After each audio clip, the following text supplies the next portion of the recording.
Ang pinalalabas nitong mga congressman at mga nagsusulong ng tiyatya, parang hindi uusad ang Pilipinas kung hindi tayo magtiyatya. Hindi uusad sabihin yung magnanakaw na politiko. Pag naipasa yung tiyatya, magbabago bigla.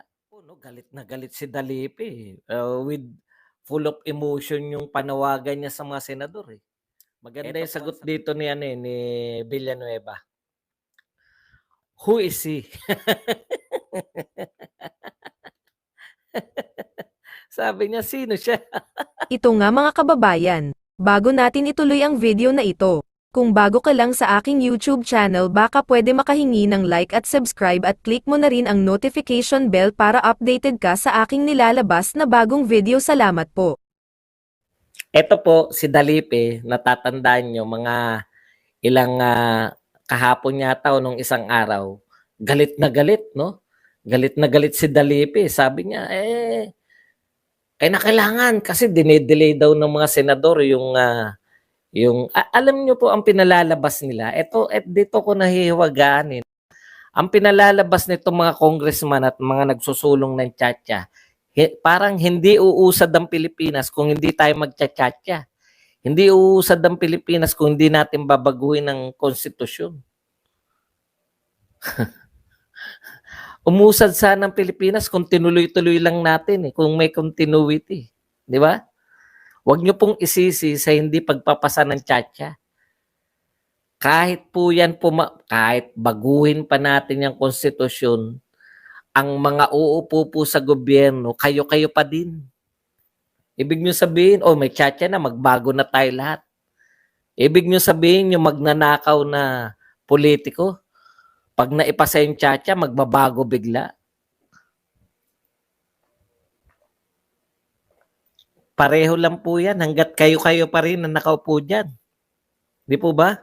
Ang kinakailangan po nating mga pinuno, yung nasa pinuno po yan, hindi po yung si Pangulong Duterte nga, ito rin yung ginamit na konstitusyon, tumino naman ng Pilipinas.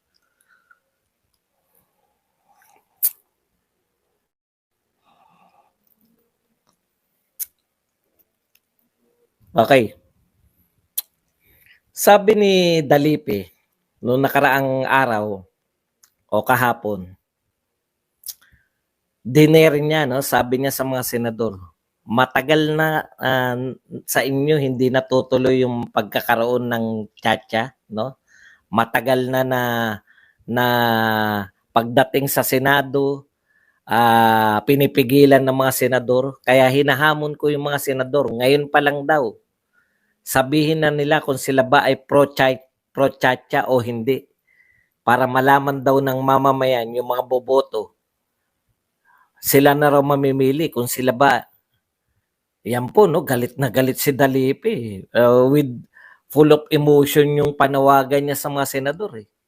Ito po ang sagot ng mga senador. No? Sinagot na po si Dalipe. Una, maganda yung sagot dito ni Villanueva. Who is he?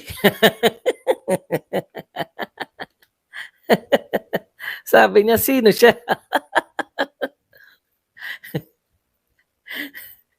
Hindi ka pala kilala, Congressman Dalipe. Ang lakas ng loob mo na. No? Ayun, talagang yun po, bagamat bastos pong pakinggan, sino ka naman?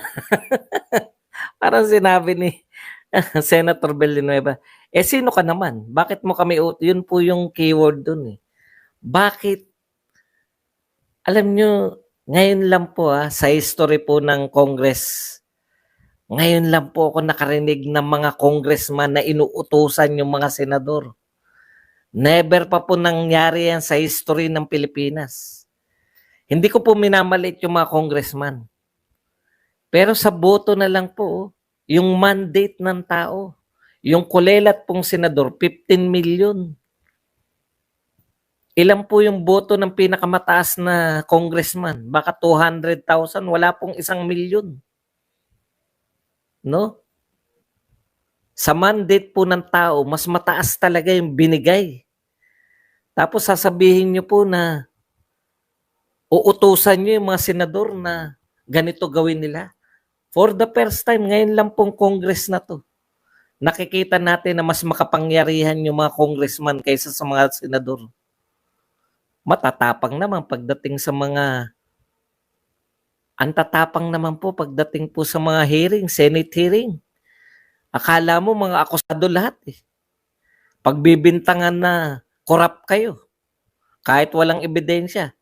Ganito uso sa Senado eh. Corrupt kayo, patunayan mo next meeting na hindi ka corrupt. Siya na nag-akusa, ang magpapatunay pa, si Tulfo na yung nag-akusa na corrupt si Galvez.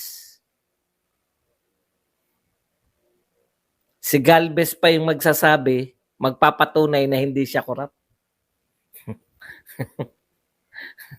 Walang walang binibigay. Anyways, ang tatapang nyo individually, pero kayang-kaya kayong duruin ng mga congressman. Ang lalakas ng loob. Parang nahihinaan po tayo. Kinwestiyon po nila yung remarks ni Dalipe. Sabi po ni Angara, how can senators lay down their positions when the hearing have just begun, where we can listen to experts? Hindi pa po sila nagsisimula ng hearing. Ang lagi pong sinasabi nitong mga congressman, tapos na kami. Tapos na kami. Nagtrabaho kasi kami. Hindi po. Tapos na kayo dahil kung ano yung sinabi ng inyong speaker, sunod lang kayo. Malaki po pagkakaiba. Pag ikaw po, binoto ka ng 15 million, hindi lang po yung speaker, yung Senate President, may pananagutan ka sa mga taong bumoto sa iyo. Kinakailangan yung makinig. Nakuha niyo po yung pagkakaiba? Yung kayo, distrito lang eh. Kung ilan lang yung bumoto sa inyo, ang dali po nun eh. Ito po, buong Pilipinas po, kinakailangan nilang pakinggan. Yan po pagkakaiba ng senador at congressman. Sa mandate ng mga tao. Na kayong mga yan. Hindi pa nga nagsisimula eh. Gusto nyo may posisyon na agad. Ano po ang sinabi? Sino naman to nagsabi na to? Isn't that how laws are drafted? By first listening, then debating? Kinakailangan mo muna makinig. Tapos magdebate bago kayo bumoto. Gusto ni Dalipe, magpahayag na kayo. Kayo ba ay pro-chacha o anti-chacha? Para alam na raw ng taong bayan. Bago maka-arrive, sabi po ni Angara, bago maka-arrive sa isang posisyon, kinakailangan mo munang pakinggan yung mga panig. Kinakailangan mo mag-isip. Magdebate kayo bago nyo. Ayun po yung katotohanan, no? Congressman Dalipe. Kaya kanila binabara. Parang sinabi ni huyo. Huyo ka sa Senado. Kung dyan sa House of Representatives, ikaw ang isa sa pinaka malaking tao dyan. Kinikilala ka ng mga congressman. Pagdating sa Senado, huyo ka. Hindi po ako yun, ha? Huwag kayo magalit sa... Si Senator Villanueva po yan. Okay. Sabi mo naman po ni Senator Go, tinanong niya si Dalipe, bakit mo, why would you compel the senator to speak? What would happen to the senator participating in discussion? He would now become biased. Please respect the senator's position on this matter. Takang-taka nga ako sa inyo. Kayo pa nakikiusap. Please respect. Inuutusan kayo. Sa mga panahon ni Manong Johnny Enrile yan. Diyos ko. Makakatikim yung mga congressman na yan. Okay. At this stage that we are listening to experts and other resource persons, we should be allowed to keep an open mind. Otherwise, what is then the point of all these consultations if we have already made up our minds at this time? It's pointless because we'll eventually get there in formal official way. Ayan po. So sa madaling salita, 'wag niyo po silang pakialaman. No, may sarili pong mga ano, kung naiinip po kayo, wala po tayong magagawa. Hinahabol kasi nila eh. May hinahabol silang deadline eh. Hindi ko alam kung hinahabol nila na mauna tong tiyatya bago yung election. Kasi gusto nila, isa yan po sa gusto nilang pag-usapan eh. Yung extension ng kanilang termino. Ang dami na pong congressman yung pumuna dyan na bakit yung mga senador hanggang 12 years.